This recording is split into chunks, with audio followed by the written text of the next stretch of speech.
అప్పట్లో ఢిల్లీలో అత్యాచారానికి గురైన నిర్భయ గురించి కొన్ని సంవత్సరాల పాటు మనందరం కూడా డిస్కస్ చేసుకున్నాం. మనందరం పడ్డాం, కన్నీళ్లు పెట్టుకున్నాం. సరే, చివరికి ఆ తల్లిదండ్రులకు న్యాయం జరిగింది. కూతుర్ని తెచ్చివ్వలేకపోయినా ఆమెను అత్యంత దారుణంగా బస్సులో అత్యాచారం చేసి చంపిన ఆ దుర్మార్గులు, కామాంధులు ఒకళ్ళ తర్వాత ఒకళ్ళుగా చచ్చారు. కోర్టులు శిక్షలు విధించాయి. మళ్ళీ ఇన్నేళ్ల తర్వాత మళ్ళీ ఇంకొక నిర్భయ, ఇంకొక బాధితురాలు గురించి యావత్ దేశం డిస్కస్ చేసుకుంటుంది. అది కర్ణాటక, దక్షిణ కర్ణాటకలో ఉన్న ధర్మస్థల క్షేత్రంలో ఉన్న సౌజన్య అనే ఒక పియూసీ స్టూడెంట్ గురించి ఇప్పుడు ఈ డిస్కషన్ నడుస్తుంది. ప్రస్తుతం నేను ధర్మస్థలంలోనే ఉన్నాను. ఇప్పుడు దేశంలో అత్యంత వివాదానికి కేంద్ర బిందువు అయిన ఈ ధర్మస్థలంలో సౌజన్య గురించి ఎందుకు డిస్కస్ చేస్తున్నాం అంటే, కొన్ని వందల మంది చంపి పూడ్చిపెట్టారు, అత్యాచారాలు చేశారనే అలిగేషన్ నేపథ్యంలో సిట్ బృందం విచారణ జరుపుతున్న సందర్భంలో కొన్నేళ్ల క్రితం 2012 అక్టోబర్ 19న అత్యంత దారుణంగా హత్యకు గురైన పియూసీ స్టూడెంట్ సౌజన్య గురించి మనం ఇప్పుడు డిస్కస్ చేసుకోవాల్సి ఉంటుంది. ఎందుకంటే 2012 నుంచి ఇప్పటి వరకు సౌజన్య తల్లిదండ్రులు చేయని న్యాయ పోరాటం అంటూ లేదు. వారికి మద్దతుగా దేశవ్యాప్తంగా అనేక సంఘాలు మద్దతు పలుకుతున్నాయి. ప్రస్తుతం నేను ఇప్పుడు వాళ్ళ ఇంటికి వెళ్తూ ఉన్నాను. ఇక్కడ ధర్మస్థల పవిత్ర క్షేత్రం దగ్గరికి వచ్చే భక్తులు మొదట వీళ్ళ ఇంటికి వెళ్ళి వస్తుంటారు, ఆ తల్లిదండ్రులను ఓదారుస్తూ ఉంటారు. సో ఆ క్షేత్రం ఎంత పవిత్రంగా పేరు తెచ్చుకుందో అంతే విధంగా వివాదాస్పదం కూడా అయింది.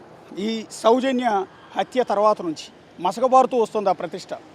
సో అందుకని వచ్చిన వాళ్ళందరికీ కూడా ఐడియా ఉండటానికి ఇదిగోండి సౌజన్య ఇంటికి దారి, సౌజన్య మనగ దారి అని ఒక బోర్డు కూడా పెట్టారు. అంటే ఏ రకంగా ఉంది ఇక్కడ సిచ్యువేషన్ మీరు ఒకసారి అర్థం చేసుకోవచ్చు. సో ఇప్పుడు నేను అప్పుడు హత్యకు గురైన ఆ సౌజన్య ఇంటికి వెళ్తూ ఉన్నాను. సో ఇప్పుడు 100 శవాలను పూడ్చిపెట్టారని అలిగేషన్స్ నేపథ్యంలో తవ్వకాలు జరుపుతున్న సందర్భంలో సౌజన్య గురించి ప్రతి ఒక్కళ్ళు కూడా డిస్కస్ చేసుకుంటున్నారు. కనీసం ఇన్నాళ్ళకైనా ఆ తల్లిదండ్రులకు న్యాయం దక్కుతుందని చూస్తూ ఉన్నారు. ఇప్పుడు సౌజన్యకి ఒక విగ్రహాన్ని కూడా ఏర్పాటు చేశారు. రండి లోపలికి వెళ్ళి ఒకసారి చూడండి.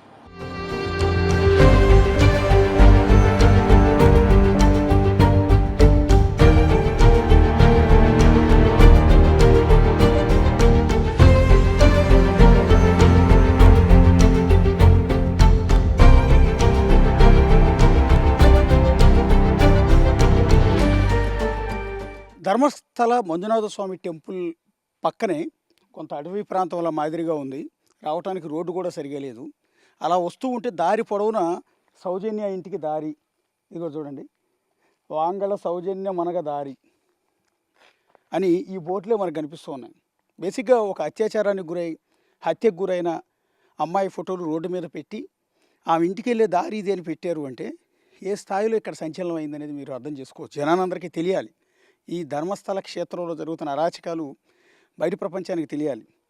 ఇక్కడ చదువుకోవటానికి కాలేజీకి వెళ్ళి ప్రాణాలు కోల్పోయిన ఈ అమ్మాయి గురించి బయట ప్రపంచానికి తెలియాలి అని ఆమె తల్లిదండ్రులు, బంధువులు ఈ రకంగా ఎక్కడ చూసినా బోర్డులు ఏర్పాటు చేశారు. ఇదిగో చూడండి, ఇదే సౌజన్య ఇల్లు. ఇందాక నేను చెప్పాను కదా, ఢిల్లీలో నిర్భయ కేసు ఎంత సంచలనమైందో, నిర్భయ గురించి ఏ స్థాయిలో డిస్కస్ చేసుకున్నారో, ఇప్పుడు మళ్ళీ సౌజన్య గురించి డిస్కషన్ చేసుకుంటూ ఉన్నారు, చర్చించుకుంటూ ఉన్నారు. సౌజన్యకు న్యాయం జరగాలి అని ప్రతి ఒక్కళ్ళు కోరుకుంటూ ఉన్నారు. తాజాగా ధర్మస్థలలో వచ్చిన ప్రస్తుత వివాదం నేపథ్యంలో సౌజన్య కుటుంబానికి ఇన్నాళ్ళకైనా న్యాయం జరుగుతుందేమోనని ప్రతి ఒక్కళ్ళు కూడా భావిస్తూ ఉన్నారు. ఇది మొత్తం కూడా సౌజన్య నివాసం. సో ప్రస్తుతం ఆమె తల్లిదండ్రులు ఉన్నారు. ఆమె తల్లిదండ్రులు బయటికి వెళ్ళినట్టుగా తెలుస్తోంది. ఇంటి లోపలైతే ప్రస్తుతానికి ఎవరు లేరు. సో ఇక్కడ చూస్తే ఇదే ఇంట్లో సౌజన్య ఉండేది. 2012 అక్టోబర్ 9న ఆమె ప్రాణాలు కోల్పోయింది. సో ఇక్కడ సౌజన్య నిలయ, ఆ ఇంటి పేరు కూడా సౌజన్య నిలయ అని బోర్డు పెట్టుకున్నారు. సో ఇక్కడ దృశ్యాలు మీరు ఒకసారి చూస్తే, సో ఇక్కడే ఉండి ఆమె తల్లి, తండ్రి ఎన్నో ఏళ్లుగా పోరాటం చేస్తూ ఉన్నారు. వారికి న్యాయం చేయాలి అని ఎంతోమంది సహకరిస్తూ వస్తున్నారు. కానీ ఇంతవరకు వాళ్ళ గోడు పట్టించుకున్నది లేదు. కేసు నమోదు చేసి విచారణ జరిపింది లేదు. ఎవరు అత్యాచారం చేశారు, ఎవరు హత్య చేశారు, ఇంతవరకు నిందితులు కూడా అరెస్ట్ చేయాలి. ఇంతటి దుర్మార్గం ఇక్కడ ఉంది. ఎన్నెన్నో ప్రభుత్వాలు మారాయి, కానీ ఇంతవరకు బాధితురాలకు మాత్రం న్యాయం జరగలేదు. ఒకసారి సౌజన్య నివాసాన్ని మీరు ఇక్కడ ఎదురుగా చూడొచ్చు. సో ఇక్కడ ఆ ఇంటి లోపల కూడా మీకు మొత్తం బోర్డులు ఏర్పాటు చేశారు. జస్టిస్ ఫర్ సౌజన్య అని ఇంట్లో బోర్డులు కూడా ఏర్పాటు చేశారు. ప్రస్తుతం సౌజన్య తల్లి అందుబాటులో లేరు. ఒకసారి ఇల్లు అయితే చూద్దాం సౌజన్యది.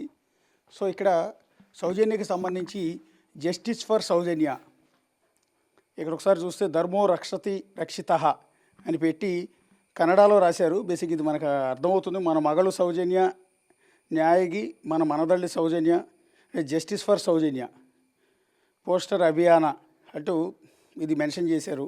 ఈ సౌజన్యకి న్యాయం జరగాలి అని ఎంతోమంది ఇప్పటివరకు కూడా పోరాటం చేస్తూనే ఉన్నారు. ఈ ఇంటి పేరు కూడా సౌజన్య నిలయ అని క్లియర్గా ఇక్కడ బోర్డు కూడా పెట్టుకున్నారు చూడండి. వాళ్ళ పేరెంట్స్ అంతా కూడా బహుశా వాళ్ళ తాతగారు అనుకుంటాను. ఇక్కడ ఆయన కూడా ఉన్నారు. సో ఇక్కడ ఇంటి లోపల ఒకసారి చూస్తే మొత్తం సౌజన్య ఫోటోలతోనే నిండిపోయి ఉంది. సో ప్రస్తుతం ఒకసారి లోపల నుంచి దృశ్యాలు మీరు చూడండి. ఇంటి లోపల సౌజన్య ఫోటోలతోనే నిండిపోయి ఉన్న దృశ్యాలు కూడా మీరు ఇక్కడ గమనించవచ్చు. ఎంటైర్ సౌజన్య ఫోటోలు. వాళ్ళ తల్లిదండ్రులు అల్లారు ముద్దుగా పెంచుకున్న సౌజన్య ఇప్పుడు ప్రాణాలతో లేదు. ఇప్పుడు కాదు, 2012 నుంచి ఇప్పటి వరకు లేదు. ఇక్కడ సౌజన్య ఫోటో, ఇక్కడ సౌజన్య ఫోటో. బహుశా ఇది సౌజన్య బంధువులు అనుకుంటాను. బహుశా పూర్తి వివరాలు అయితే ఇంకా మనం లేదు. ఫ్యామిలీ మెంబర్స్ని మాట్లాడదాం అనుకున్నాను కానీ ఎక్కడ వాళ్ళు ఎవరు అందుబాటులో లేరు. ఇక ఇక్కడ దేవుడి ఫోటోల్లో కూడా, దేవుడి ఫోటోల పక్కన కూడా మొత్తం సౌజన్య ఫోటోలే ఉన్నాయి చూడండి. ఇది చూడండి, సౌజన్య, ఇదిగో సౌజన్య, ఇదిగో సౌజన్య. ఎక్కడ చూసినా కూడా మొత్తం సౌజన్య ఫోటోలే మనకి ఇల్లంతా కూడా కనపడుతూ ఉంటాయి. ఇక్కడ కూడా మీరు చూస్తే సౌజన్య కోసం చేసిన న్యాయ పోరాటాలు, ఆమె ఏ విధంగా హత్యకు గురైంది మొత్తం ఎంటైర్ కన్నడ భాషలో రాసి ఇక్కడ ఒక బోర్డు పెట్టుకున్నారు. సో ఇల్లంతా కూడా ఎక్కడ చూసినా సౌజన్య సౌజన్య సౌజన్య. మా బాధితురాలకి ఎంతటి అన్యాయం జరిగిందో మీరు ఇక్కడ ఒకసారి చూడవచ్చు. ఇది ఇక్కడ సౌజన్య, అక్కడ చూడండి, ఇక్కడ సౌజన్య ఫోటో, ఇక్కడ సౌజన్య గుర్తులు, సౌజన్య జ్ఞాపకార్థం ఏర్పాటు చేసుకున్న ఫోటోలు. ఇక్కడ చూడండి సౌజన్య స్మారకం సందర్భంగా ఏర్పాటు చేసిన సభల్లో ఇచ్చిన గుర్తింపు కార్డులు. ఇవన్నీ కూడా చూస్తే మీరు ఎంటైర్ సౌజన్యకి న్యాయం జరగాలి అనేది అప్పటి నుంచి ఇప్పటి వరకు పోరాటం చేస్తూనే ఉన్నారు. ఇక్కడ సౌజన్య ఫ్యామిలీ ఫోటో కూడా మీకు ఇక్కడ కనపడుతుంది. ఎంటైర్ ఫ్యామిలీ ఫోటో పెట్టారు.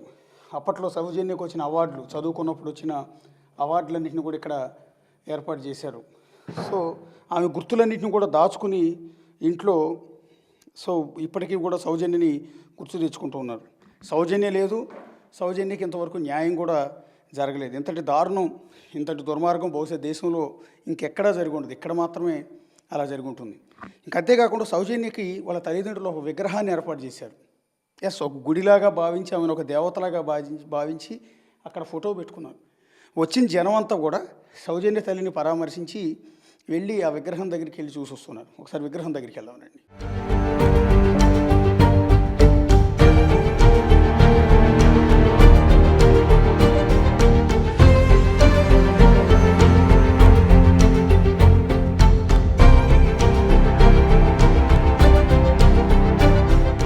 ఇక్కడ సౌజన్య కోసం వాళ్ళ తల్లిదండ్రులు నిజంగానే గుడిగెట్టారు.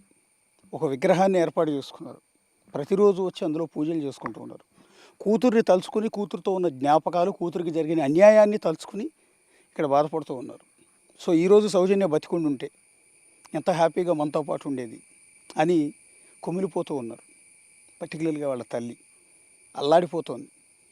ఎక్కని గడపలేదు, తిరగని చోటు లేదు, అడగని పోలీసు లేరు. ఎంతమందిని అడిగిన సౌజన్యకి ఇంతవరకు న్యాయం జరగలేదు. సో ఇప్పుడు ఇక్కడ ఇది ఇంత పెద్ద ఎత్తున కటౌట్ లాగా పెట్టుకున్నారు సౌజన్యని. పెట్టుకుని సో ఇక్కడ ఆమెకు సంబంధించి ఏర్పాటు చేసిన విగ్రహాన్ని కూడా మీరు ఎదురుగా దృశ్యాల్లో చూడవచ్చు. సో ఈ విధంగా విగ్రహాన్ని పెట్టుకుని పూజలు చేసుకుంటూ ఉన్నారు. సో వాళ్ళంత పవిత్రంగా తమ కూతుర్ని భావిస్తూ ఉన్నారు. ఇక్కడ చూడండి. సో ఇక్కడ పెద్ద కుందు ఏర్పాటు చేశారు. వచ్చి దీపారాధన చేసుకుంటూ ఉన్నారు. సో ఒక దండ కూడా వేశారు. ఇదిగో సౌజన్య విగ్రహం. ఇక్కడ పేరు కూడా మీకు కనపడుతుంది, సౌజన్య అని. సో వచ్చి ప్రతిరోజు ఉదయం సాయంత్రం దీపారాధన. ఇప్పుడు కూడా దీపం వెలుగుతోంది. ఇక్కడ చూస్తే అంటే ఒక చరిత్రలో మర్చిపోలేని ఘట్టం ఈ సౌజన్య మరణం. అత్యంత కిరాతకంగా దారుణంగా కామాంధులు ఆమెను అత్యాచారం చేసి చంపేశారు. దారుణమైన స్థితిలో ఒంటి మీద బట్టలు కూడా లేని దశలో తల్లిదండ్రులు ఆమెను చూసుకున్నారు. ఇది ఇప్పటి ఘటన కాదు, ఎప్పుడో 2012 నాటి ఘటన, అక్టోబర్ 9న జరిగిన ఘటన. అక్కడ పేరు కూడా మీరు ఒకసారి చూడండి. ఆమె కూర్చున్న పొజిషన్లో ఒక దేవతామూర్తి మాదిరిగా వాళ్ళు ఆ విగ్రహాన్ని ఏర్పాటు చేసుకున్న దృశ్యాలన్నీ కూడా గమనించవచ్చు. 2012 అక్టోబర్ 9న ఆవిడ ఇక్కడే మంజునాథేశ్వర ఆలయంలో పియూసి చదవటానికి క్లాస్కి వెళ్ళింది. స్కూల్కి వెళ్ళిన ఆవిడ మళ్ళీ ఆ తర్వాత తిరిగి రాలేదు. సో కూతురు కోసం వస్తుందని ఎదురు చూసిన తల్లిదండ్రులకు నిరాశ ఎదురైంది. అప్పటికి ఆమె వయసు 17 సంవత్సరాలు, కేవలం 17 సంవత్సరాలు. ఈమె ఈ మంజునాథ క్షేత్రానికి సంబంధించి వాళ్ళ అధీనంలోనే నడుస్తున్న మంజునాథేశ్వర కాలేజీలో ప్రీ యూనివర్సిటీ పియూసి చదువుతోంది. మధ్యతరగతి కుటుంబానికి చెందింది. ఇప్పుడు మనం చూసాం, వచ్చే దారి కూడా సరిగా లేదు. సో ఈ అడవి మాదిరిగా ఉన్న ఈ ప్రాంతంలో ఆవిడ ఇల్లు అనేది ఉంటుంది. ఒకసారి మీరు విగ్రహాన్ని మళ్ళీ చూపిస్తున్నాను. విగ్రహం ముందు సౌజన్య అనే పేరు కూడా మీకు స్పష్టంగా పెట్టారు, మీరు అది కూడా చూడొచ్చు. తర్వాత ఆమె తండ్రి చంద్రప్ప గౌడ బెల్తంగడి పబ్లిక్ వర్క్స్ డిపార్ట్మెంట్లో పీడబ్ల్యూడి కాంట్రాక్టర్గా పనిచేసేవారు. ఆమె తల్లి కుసుమవతి గృహిణి. అక్టోబర్ 9, 2012 సౌజన్య సాయంత్రం కాలేజీ నుంచి ఇంటికి తిరిగి రాలేదు. ఆమె కుటుంబం, గ్రామస్తులు ఆమె కోసం గాలింపు చేశారు. మరుసటి రోజు అంటే అక్టోబర్ 10, 2012 తేదీన ఆమె శవం ధర్మస్థలంలోని మన్నసంకాలోని శ్రీ ధర్మస్థలం మంజునాథేశ్వర యోగా మరియు నేచర్ క్యూర్ హాస్పిటల్ సమీపంలో అడవిలో దొరికింది. ఆమె బట్టలు చిరిగిపోయి ఉన్నాయి, అండర్ గార్మెంట్స్ లేవు. ఆమె చేతులు ఆమె శాలువాతో చెట్టు కట్టబడి ఉన్న. అటాప్సీ నివేదిక ప్రకారం ఆమె అత్యాచారానికి గురై గొంతు బిగించి హత్య చేశారు అని తేలింది. ఈ కేసు లోకల్ పోలీసులు మొదట ఇన్వెస్టిగేట్ చేశారు. 2013లో క్రిమినల్ ఇన్వెస్టిగేషన్ డిపార్ట్మెంట్ సిఐడికి, ఆపై సెంట్రల్ బ్యూరో ఆఫ్ ఇన్వెస్టిగేషన్ సిబిఐకి బదిలీ చేశారు. ఎందుకంటే దీని మీద ప్రజల ఆందోళన చాలా ఎక్కువగా ఉంది. అప్పట్లో సంతోష్ అనే వ్యక్తిని, అతనే అమ్మాయిని రేప్ చేసి చంపాడని అలిగేషన్స్తో అతన్ని పట్టించారు పోలీసులకి. అతను అరెస్ట్ చేశారు. కానీ ఆ తర్వాత జూన్ 16, 2023న బెంగళూరులోని సిబిఐ ప్రత్యేక కోర్టు ఎలాంటి ఆధారాలు లేవని సంతోష్ని విడుదల చేసింది. సంతోష్ రావు అక్యూజ్డ్ కాదు అని. మరి అతను అక్యూజ్డ్ కానప్పుడు ఎవరు చంపారు? కోర్టు ప్రారంభ దర్యాప్తులో తీవ్రమైన లోపాలు, వ్యాజినల్ స్వాబ్ సేకరణలో తప్పులు, సీసీటీవీ ఫుటేజ్ లాంటివి ఏమీ సేకరించకపోవటం, వీటన్నిటి కారణంగా సరైన ఆధారాలు లేక అక్యూజ్డ్ని వదిలివేశారు. సో ఇప్పుడు సౌజన్య గురించి యావత్ భారతదేశం మరోసారి తలుచుకుంటోంది. సో ఈ విధంగా ఒక అత్యాచారానికి గురైన ఒక బాధితురాలికి విగ్రహాన్ని కట్టడం, పూజలు చేయటం అనేది బహుశా ఇదే మొదటిసారి. కానీ ఎన్నాళ్ళకైనా న్యాయం జరుగుతుందని ఆశిద్దాం. సో అందుకని బిగ్ టీవీ వెతుక్కుంటూ సౌజన్య ఇంటి దగ్గరికి వచ్చింది. మేము తల్లితో మాట్లాడే ప్రయత్నం చేశాం, కానీ ఆమె ప్రస్తుతం అయితే అందుబాటులో లేదు. కెమెరా పర్సన్ రాజుతో కలిసి అశోక్, బిగ్ టీవీ, ధర్మస్థల సౌజన్య నివాసం నుంచి.